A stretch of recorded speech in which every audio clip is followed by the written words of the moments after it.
Mirëmëngjes të gjithëve. Ju përshëndes përzemërsisht dhe ju uroj një ditë të mbarë, të bukur, realizime ashtu siç ju i mendoni dhe i keni planifikuar.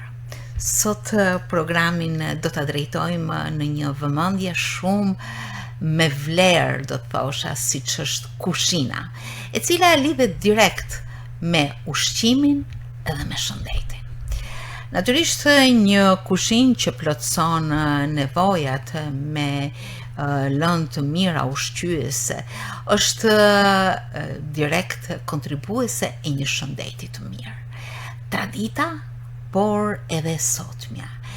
Vlerat e të gjithë asaj që përfshin ingredient e realizimit të një recete apo të shumë gjellëve që kuzhina përmban dhe që janë furnizuese të trupit me vlera ushqimore, kanë rëndësi shumë të madhe në ecurinë e shëndetit tonë. Dhe sot në studio unë kam të ftuar një shef kuzhina. Ai përveç punës së drejt për drejt në përgatitjen e recetave të ndryshme, është mësimdhënës, është instruktor në formimin profesional dhe së fundmi titulli shef i është akorduar nga shoqata kombëtare e shefave shqiptar të kuzhinës, e cila është në një lidhje dhe komunikim të drejt për drejt me shoqatën ndërkombëtare të shefave të kuzhinës. Risal Ceka në Mirëmëngjes Shkodër. Mirë se keni ardhur. Kënaqësi që ju kam në studio. Faleminderit për ftesën.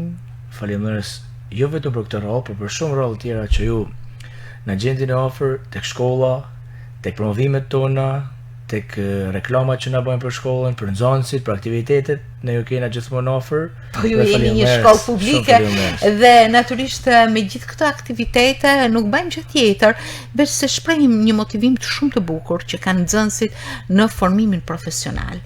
Dhe të kesh një profesion sot është diçka shumë e vlefshme. Jo të gjithë mund të marrin grada shkencore, por kemi nevojë për profesionet dhe rinin që i afrohet profesioneve, apo jo? Jo vetëm e shprehim, por mundona që nëpërmjet fëmijëve që na kena, nëpërmjet nesh në kuzhina, të japim atë që duhet tek brezat që ndoshta nuk e njohin, tek brezat që kanë dëshirë me hik këtij profesion, tek këto brezat që e adhurojnë, kanë vullnet, e shohin nëpër televizora, pra nuk kanë nevojë me shku larg.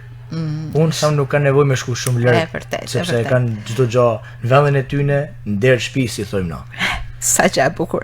Po të ndezësh zjarrin e pasionit në një drejtim ose në një tjetër është diçka e madhe, është diçka e bukur, i jep mundësinë të hapësh një rrugë në jetë, apo jo? Është diçka e madhe, diçka e bukur, dan për kushtim. Siç e thash, dan për kushtim, dan vullnet mall, dan pasion, dan një qetësi. Dhe këta në këto bashk akumulohen dhe japin atë që një fëmijë ose që na mund t'japim te një pjatë. E bukur. Pra një pjatë është një dashuri vete, përveç se një vlerë e madhe në ushqyerje dhe në shëndetin e njerëzve.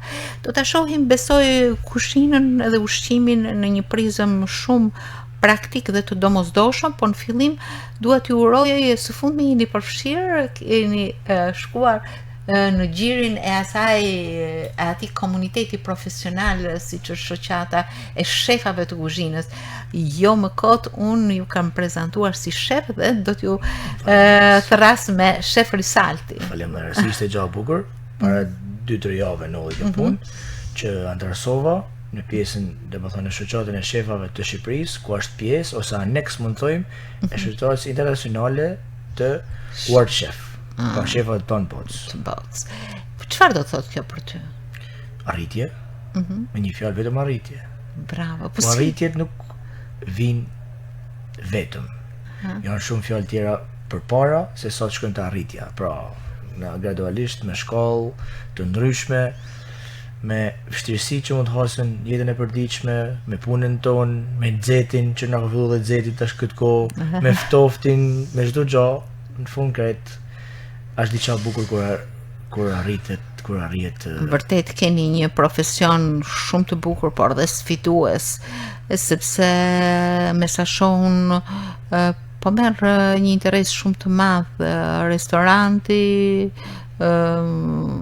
shumë herë kalojmë nga restoranti për raste të ndryshme, por edhe për drekime, dhe aty është shefi duart e kuzhinjerit, të kuzhinjerëve, të një ekipi të tanë i cili kujdeset për ushqimin.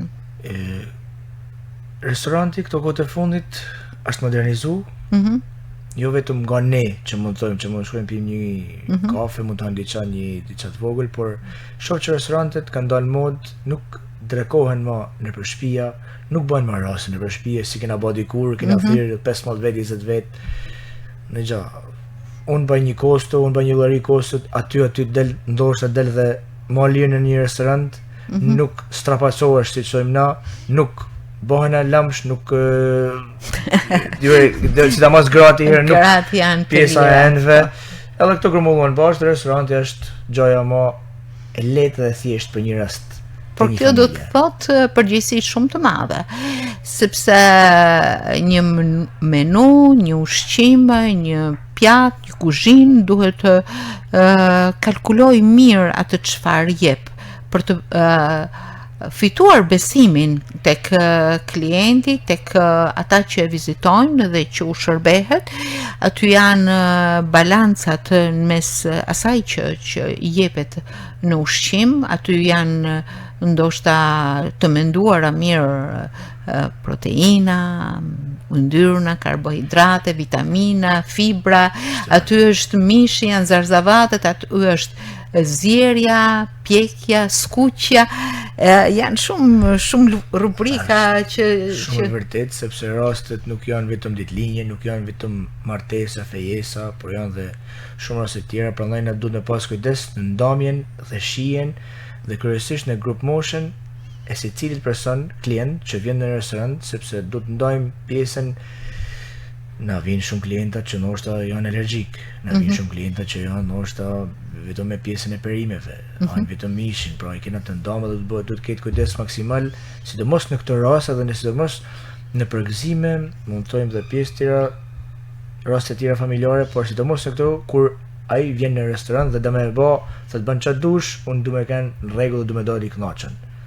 Pra, talent dorë. Si kombinohet tradicionalja, sepse ne kemi një menu tradicionale tonën, si Shkodër apo edhe si Shqipni, por ato pjatat e kohës kanë nuk mbushen më aq shumë, nuk kanë më shumë luk, kanë më shumë piru, thik, etj.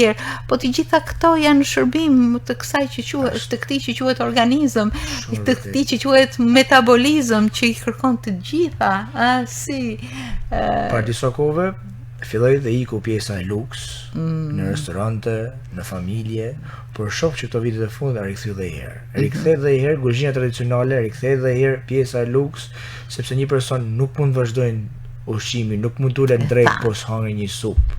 Në edhe në darkë i dën një 2-3 luk kos. E kështu që është. Por kuzhina tradicionale me tradicionale. Sa dush kuzhinjerat, shefat e kuzhinë, sot dush na të bëjmë ndoshta pjesë të ndryshme, mund të modifikojmë recetën tradicionale, por jo, ajo mbetet tradicionale, siç është tava krapi që nuk ke që e bën kur gjo, siç është ndoshta një mishqingjit ose siç është ndoshta një njala jon. Pra praktikohen, kërkohen, serviren. Praktikohen dhe janë të kërkuar shumë. Kërkohen shumë në tëna grup moshat, jo vetëm tek të rritunit që mund të thojmë, jo vetëm tek mosha e thyre, por edhe tek pjesa e fëmijëve që kërkohet pjesa e luks në fillim. E shohin dhe janë të pa që është gjaja më domosdoshme për njeriu. Luka.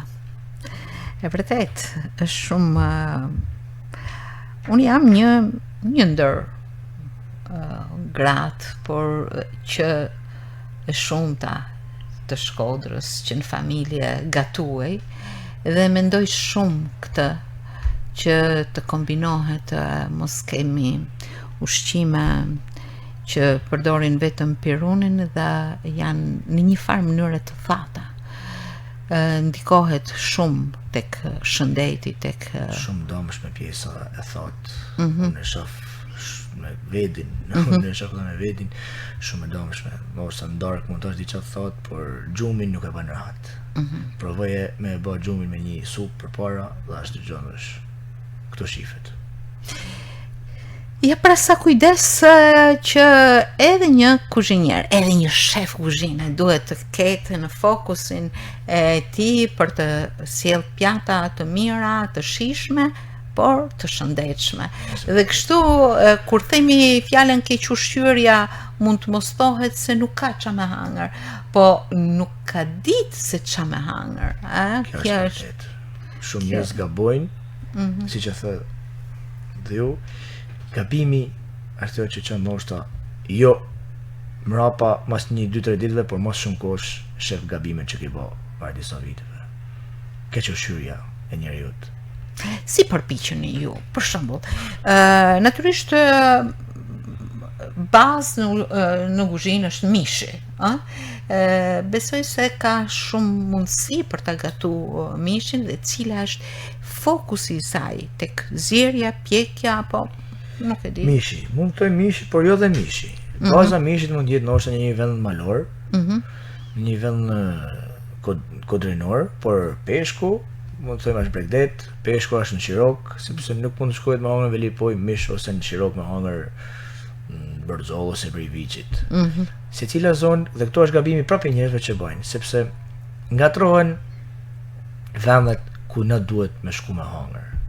Shumë njerëz bëjnë, kjo është keq ushqyerja dhe normal që një peshk të freskët e gjen velipoj, normal që një peshk freskët e gjen në Shirok. Nuk mund të thojmë që pse peshku i freskët mund gjetë dhe në pjesët tjera malore, por ka dhe peshk frigoriferi veç. Ka dhe peshk frigoriferi, do që është shumë i mirë. Do që është shumë i mirë. Po shumë i mirë sepse atë mund ta përdoroj unë edhe për veten tim. Mund ta përdorin edhe të tjerët, pra nuk mund t'i thojmë që këtë jo dhe këtë jo. Mishi. Po kalojmë te mishi. Pjesa gatu mes mishit është pjesa varësisë se si ti e dal mishin dhe çfarë mishit ke. Mishi është i skuqën, i zim, i pjekun, ose nga skuqja kalohet në pjekje, ose nga zimja kalohet në pjekje, ose nga zimja në skuqje, pra ka shumë mënyra. Tek pjesa mishit dhe tek pjesa dhe momenti që dohet pjesa e ndarjes anatomike të mishit. Ka pjesa bërzollës, pjesa filetit, kundra filetit, etj që vinë me radhë.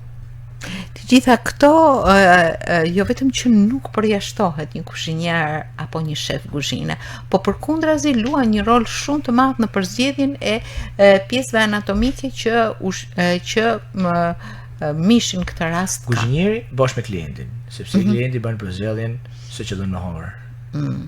Unë bëj përzgjedhjen si do më ta gatu. Ku qëndron pikërisht gatimi më i mirë i një mishi, tek zjerja apo tek pjekja? Janë shihet ndryshme, për shembull mua m'pëlqen mishi i pjekur. Ka shumë tjerë që pëlqen mishi i zim, mish me lang, në furr, pra shihet e klientit janë të ndryshme. Por që ti je gjithmonë i gatum mirë, edhe të mos të jepet po, sepse unë me shpejtësi. Unë bëj sugjerimin. Në fillim bëj sugjerimin te klienti dhe klienti është ai që zgjidh. Unë duhet mi pas për detyrë që mi pas tana proceset e gatimit. Tashmë tendenca është tek shumë garnitura, shumë zarzavate, shumë apo jo? I bëj thirrje tonëve mos i hini zarzavatet nga tavolina, nga gjitha vaktet, zarzavatet, perimet përdoren. Mund t'jetë gjaja më e shnetshme, tek secilin e zarzavatet, perimet të pjekuna dhe jo të skuqena. Jo të skuqena. Të mos përdoret asnjëherë vaj në perime. Vaj është i dëmshëm në çdo gatim. Këtë mund thojmë. Sepse në një farë mënyrë edhe traditën e përdorim shumë fërgesën, të skuqen. E kena shumë sepse janë disa pjesë do të skuqen, por na skuqen e kena me tepri, sepse o do na me mush tiganin me vaj, o s'ka, o do na përdor tigan ndoshta jo gizet. Gjithmonë bëj thirrjet përdoren pjesë të gizë sepse është pjesa më e shnajshme për njeriu. Dhe jo këto tigan tjerë alumini, inoxe që vinë sepse me kalimin e kohës gjatë lamjes ato shiven vetë, nuk ju kam mi shpjegu unë, po shiven vetë që nuk bëjnë më. Janë jetë shkurtër. Pra çdo gjë cilësore është në dobi, është më ekonomike, edhe nëse është më shtrenjtë, është gjithmonë në dobi dhe është edhe më ekonomike edhe kur është e shtrenjtë, sepse të ndihmon në një shëndet të mirë dhe është gjëja më kryesore. Nuk e di nëse ju pëlqejnë pjatat e bukura dhe këtu pastaj ka një këndvështrim të veçantë, çfarë do të thotë të kesh art në kuzhinë. Pjata e bukur është pjatë e bukur. Pjatat e gjatë, domethënë gjatë e bukur i pëlqejnë kujda. Të gjithë. Për me bërë një pjatë bukur, duhet me pas të eksperimentu me shumë gjana përpara, duhet me pas një mendje të bukur, duhet me pas dashuri në pjatë, pasion, por shija është mbi çdo gjë. Pavarësisht se unë mund të bëj çdo gjë, mund të pikturoj në pjatë, mund të bëj një pikturë në pjatë, shija është ajo që mbetet pas. Pamja është pjesa e fillimit, por shija mbetet pas, edhe shumë pas. Edhe vlera ende më pas, që do të thotë, keni ndonjë rast të veçantë të realizimeve tuaja të cilat keni marrë një kënaqësi të madhe? Kam pas raste, mund të them jo pak raste, shumë raste ndoshta për kaq eksperiencën që kam unë, që klienti ka me i kënaqur, ka ardhur, ka hangër jo vetëm një herë, po kena pas klienta që kanë ardhur ndoshta edhe për shteteve të tjera, po me atë pjatë, edhe pse ti nuk je ndoshta taj lokal. Shef. Je në restorante të ndryshme, po kërkohet prapë një gatim nga njëjta dorë. Po kjo është një vlerë shumë e madhe. Kënaqësi, sepse klienti bëhet mik, bëhet një njeri si joti, pra ke kënaqësi kur e shef tu në derë të restorantit, sepse din çam i gatu, ja din shijen dhe gjëja më e bukur për një kuzhinier kur din shijen e klientit. Kur thatë në fillim që është një vlerësim që më është bë, që ju jeni tashmë pjesëtar i shoqatës së shefave të kuzhinës shqiptar dhe por më gjanë, sepse kjo shoqat aderon në shoqatën internacionale të shefave të kuzhinës. Cili ka qenë vlerësimi? Do të thënë, ju keni ndjek kurse të veçanta, keni marrë pjesë në kualifikime, përveç shkollimit të tjerë, apo keni pas testime gati të rastishme të cilat kanë sjell vlerësimin? Kualifikimet dhe eksperjenca bën që të marrë një titull. Kjo është gjëra kryesore. Dhe kualifikimet tuaja kanë qenë brenda dhe jashtë vendit? Po, kualifikimet janë brenda dhe jashtë vendit, si kështu, domethënë si në këtë moshë, dhe të qenë moshë të vogël që isha nxënës i shkollës. Ju keni qenë nxënës në shkollën Hamdi Bushati, aty ku ju jepni edhe mësim. Po, pra ish nxënës i shkollës. Si ka lind dëshira juaj për kuzhinën? Dëshira jame për kuzhinën lind gjatë rrugës.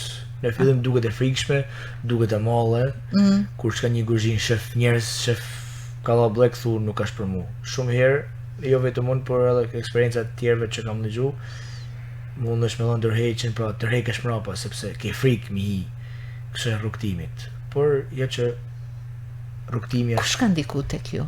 Familja, mësuesit.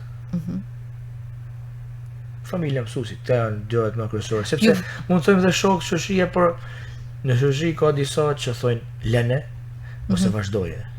Por nuk mund t'i doj kush ka thonë lene dhe kush vazhdoje, por kryesore janë mësuesit që kanë njek dhe praktikën të profesionale dikur, dhe familja. Patjetër që vlerësimi i parë të është bë motiv. E kujton vlerësimin e parë, një pjatë ose një konkursi ke marrë pjesë? Po. Ishim duke di nuk e moj fart më dhe ishim Tiranë, në një gastroalp quhet, që bëhet çdo vjet, që dhe nxënësit tonë shkojnë prapë, ku kena marrë pjesë në një kompeticion të rëndësishëm me tana shkollat kombëtare. Fituam vendin e parë me një pjatë, se më e mend pjatën, po e di që ka pas kakaleca, edhe disa gjëra të tjera, po thjesht fituam vendin e parë dhe kupen. Dhe holoj kam shtëpi.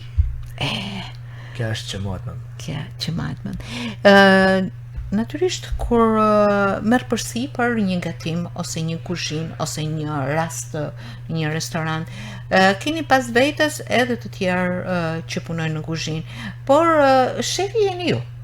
Që do thot ju përgjigjeni generalisht për të gjitha përgjegjësit. Si për pjatën dhe për ndihmësin. Dhe për ndihmësit.